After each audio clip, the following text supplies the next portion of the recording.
हाय दोस्तों, welcome back to my channel. This is Alisha. और आज थोड़ी सी इम्पोर्टेंट बात करनी थी। तो कुछ सवाल आ रहे थे लोगों के, कुछ कन्फ्यूजन्स हैं डेटा फ्लो प्रोमेट्रिक को लेके और एक्सपीरियंस को लेके। तो वो सारी आपके कन्फ्यूजन्स को और सवालों को सॉल्व करने के लिए मैं आज फिर से ये वीडियोस रिकॉर्ड कर रही हूँ। डेटा फ्लो और एक्सपीरियंस और बहुत सारी चीज़ों के बारे में, प्रोमेट्रिक के बारे में बहुत डिटेल में मैंने आपको वीडियोस बना के दी हैं। बट फिर भी कुछ ऐसे पॉइंट्स हैं, जैसे डेटा फ्लो कौन करा सकता है, किस किस के डॉक्यूमेंट्स वैलिड है डेटा फ्लो कराने के लिए। ये सब सवाल आ रहे थे, तो मैंने कहा इस पे वीडियो बनानी पड़ेगी, क्योंकि अगर ये सवाल और आते रहेंगे तो फिर सिंगुलर लोग मुझे आके पूछते हैं। तो इससे बेटर है कि मैं एक वीडियो बना देती हूँ, तो बाकी लोगों को भी पता चल जाएगा कि क्या क्राइटेरिया होता है डेटा फ्लो का, और क्या क्राइटेरिया होता है कि आपका एक्सपीरियंस कहाँ से काउंट होगा, गैप का क्या प्रॉब्लम है, या गैप में कहाँ प्रॉब्लम आती है, या एक्सपीरियंस में कहाँ प्रॉब्लम आती है। तो सारी बातों के बारे में बात करेंगे। तो शुरू करते हैं पहले डेटा फ्लो के बारे में, क्योंकि वो फर्स्ट इनिशियल स्टेप है हमारा डेटा फ्लो। तो डेटा फ्लो हम लोग कराते हैं अपने एक्सपीरियंस, अपने डॉक्यूमेंट्स, और जितनी भी हमने पढ़ाइयाँ करी और जितने भी हमने एक्सपीरियंसेस करे हैं उन सबको वैलिडेट करने के लिए, उन सबको वेरीफाई कराने के लिए। तो पर्टिकुलर यूनिवर्सिटी आपके डॉक्यूमेंट्स को वेरीफाई करेगी, और दूसरी चीज़ जो आपकी कंपनी है जहाँ से आपने एक्सपीरियंस लेना है वहाँ से वेरिफिकेशन होना इंपॉर्टेंट है, तभी आपका डेटा फ्लो आगे बढ़ेगा, आपका डेटा फ्लो का प्रोसेस कंप्लीट होगा। तो ये दो चीज़ें बहुत इंपॉर्टेंट है। लेकिन इनमें भी सवाल आ रहे थे कि जी जो ICN अप्रूव्ड है, जहाँ से भी आपने अपना नर्सिंग, अपना डिप्लोमा, अपना बैचलर्स या अपना पोस्ट BSc किया है, वो कॉलेज, वो यूनिवर्सिटी, वो इंस्टीट्यूशन आपका INC अप्रूव्ड होना चाहिए। INC क्या होता है? Indian nursing council.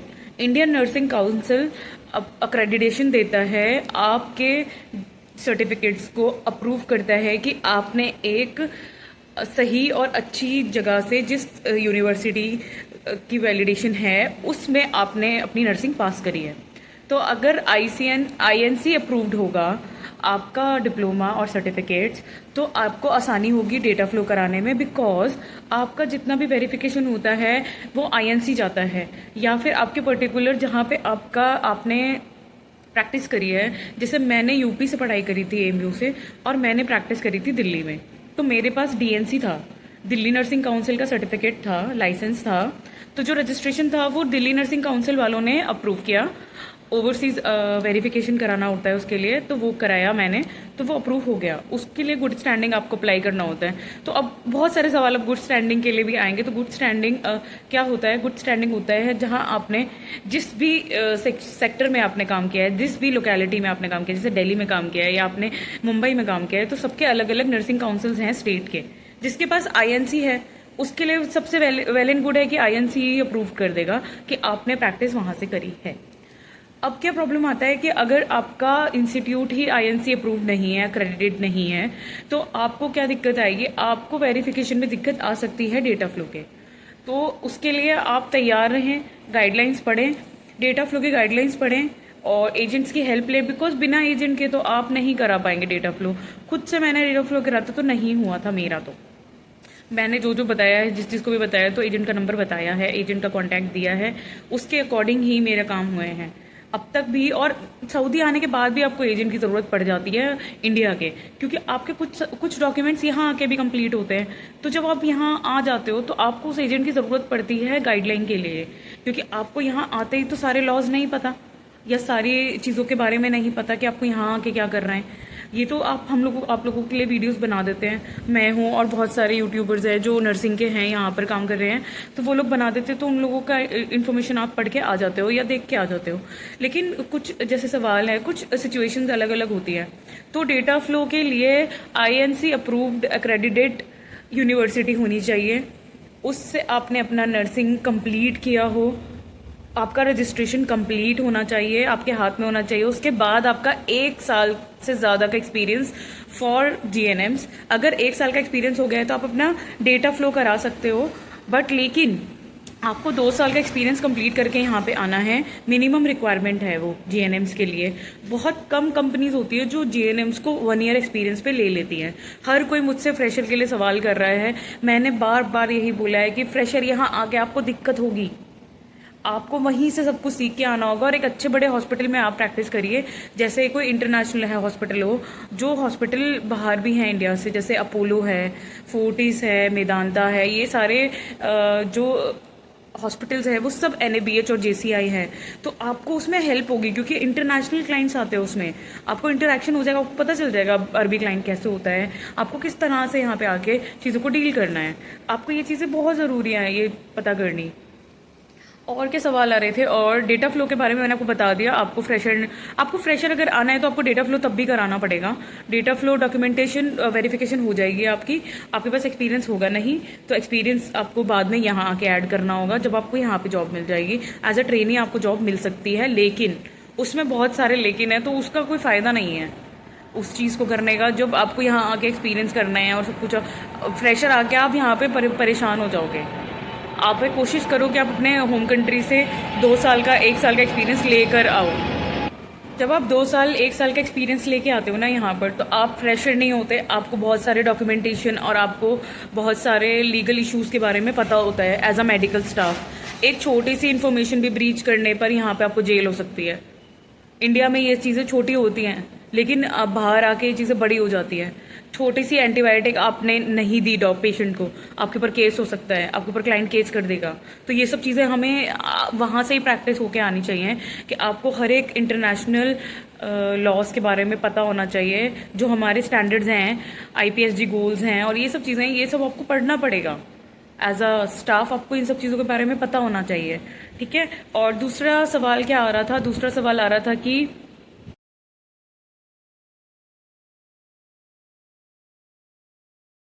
तो एक्सपीरियंस की बात करनी थी मुझे। एक्सपीरियंस के बारे में लोग मुझसे पूछ रहे थे कि गैप होता है तो हम क्या कर सकते हैं। एक्सपीरियंस में अगर आपका गैप है तो या तो आप उसे फिल कराइए किसी तरह, या तो आप उसमें एजुकेशन दिखाइए, या कुछ ऐसा आप वेरीफाई करा सकें डेटा फ्लो में, आप वो सब चीज़ें कर सकते हैं। वो सारे जो भी रास्ते होते हैं वो एजेंट्स को पता होते हैं इन चीज़ों के बारे में कि आपको कैसे वो रिफिल कर सकते हैं चीज़ों को। लेकिन अगर आपका रजिस्ट्रेशन के बीच में गैप है, लाइक आपने जीएनएम कर लिया या आपने बीएससी कर लिया और आपका रजिस्ट्रेशन नहीं आया और आपका उसके पहले का 6 महीने का गैप है और उसमें आपने काम किया है कहीं पर, तो वो काउंट नहीं होगा, बिकॉज रजिस्ट्रेशन के बाद का एक्सपीरियंस काउंट होता है। तो रजिस्ट्रेशन के बाद का एक्सपीरियंस, जैसे आपका 6 महीने का है और आपको बहुत जल्दी है कि आपको बाहर आना है, मतलब इंडिया से बाहर आपको फ्लाई करना है, तो आपको क्या करना है, आपको अपना डॉक्यूमेंटेशन शुरू करना है 6 महीने का एक्सपीरियंस होते होते।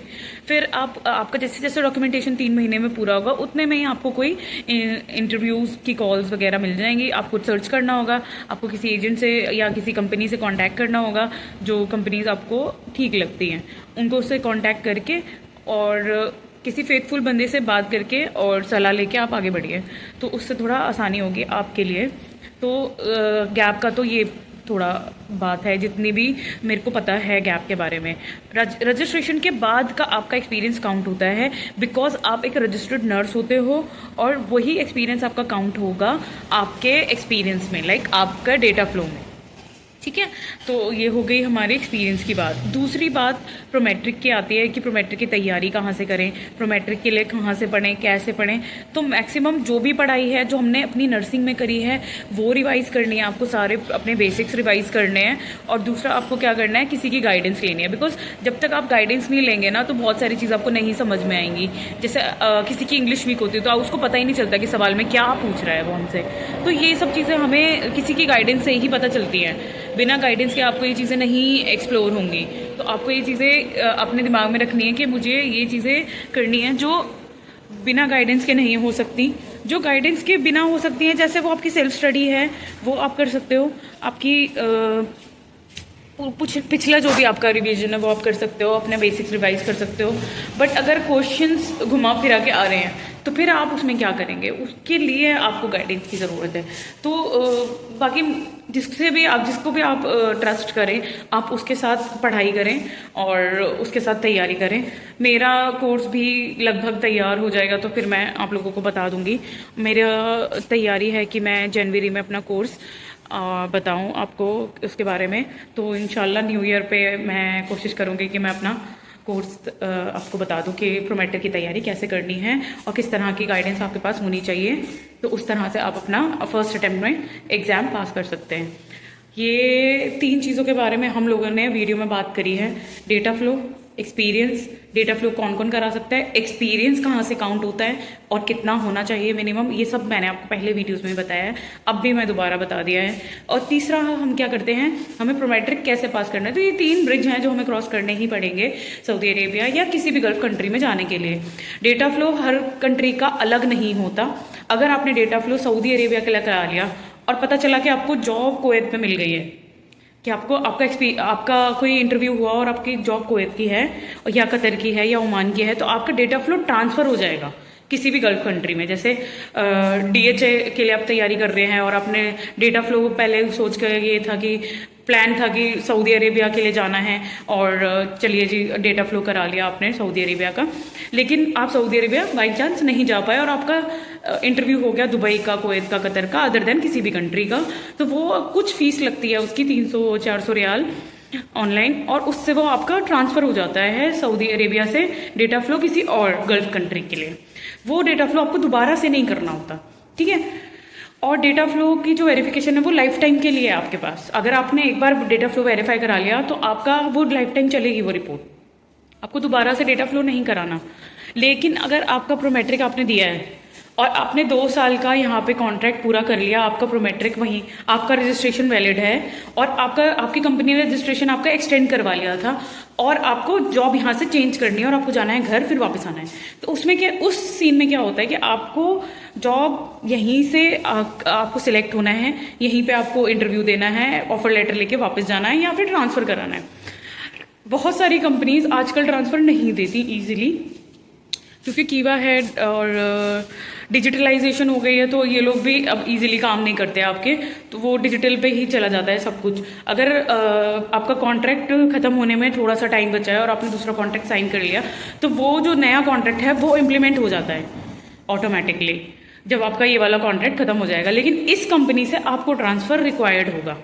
आप समझ रहे हैं मेरी बात को, क्योंकि ये डॉक्यूमेंटेशन है, ये हर कोई आपको ये चीज़ें नहीं बताएगा, तो ये आपको ट्रांसफ़र लेना होता है यहाँ से। आपकी कुछ कंपनीज होती है जो कॉपरेट करती है, कुछ कंपनीज होती हैं जो कॉपरेट नहीं करती हैं, तो वो आपके क्या बोलते हैं इंटरपर्सनल रिलेशनशिप है जो आपकी कंपनी है अभी रिसेंटली, वो आपको कितना प्यार कर रही है, कितना समझ रही है, या आपकी ग्रोथ पे कितना काम कर रही है, वो वाली चीज़ है। खैर, thank you so much for watching this video. और कोई सवाल हो तो आप प्लीज़ छोड़िएगा, बट कोशिश करिए कि बहुत छोटे सवाल नहीं, जो इंपॉर्टेंट है बस वही, और उसके लिए मैं कोशिश करती हूँ कि आपके लिए वीडियो बना सकूँ, टाइम निकालूँ अपने बिजी शेड्यूल में से। इवन मैं इंस्टाग्राम पे भी आप लोगों के लिए अवेलेबल रहती हूँ, तो मैं वीडियोज़ बनाती हूँ और लोग इंस्टाग्राम पर मुझसे बात करने की कोशिश करते हैं, लेकिन बहुत छोटी बातें करते हैं। प्लीज़ रिकॉर्ड करिए, अपने जल्दी से रिकॉर्ड करके भेज दीजिए और मैं उसका सवाल का जवाब दे दूँगी। मैं हाय हेलो का जवाब नहीं दे पाऊँगी, आप थोड़ा सा समझिए, मैं यहाँ पर बिजी रहती हूँ, यहाँ पे जॉब करती हूँ। Thank you so much for watching this video. अगली बार और किसी और इन्फॉर्मेशन के साथ आएंगे वापस। Thank you so much.